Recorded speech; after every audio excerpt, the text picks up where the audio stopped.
Hi guys, magluto tayo ng adobong bangus at saka maglagay ako ng ilang pirasong hipon. Ayan, panghuli na yan mamaya. Ito yung mga ingredients niya. Black peppercorn, yung asukal, luya, bay leaves at saka maraming bawang. Lagyan na natin lahat yan guys. Ayan. Maglagay din tayo ng mga 1 cup ng toyo, 1 cup, half cup vinegar,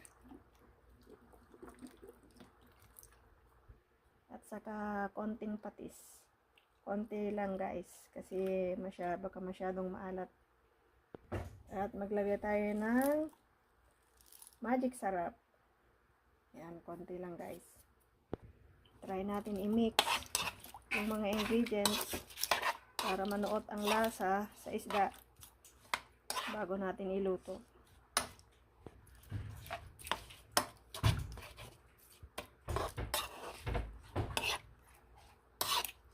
Marinate natin ng mga 15 minutes bago natin iluto. Wait natin mga 15 minutes.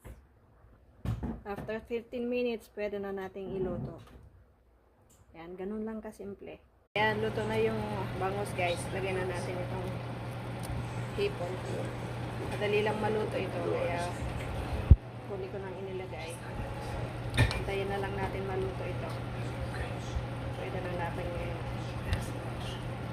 ihain.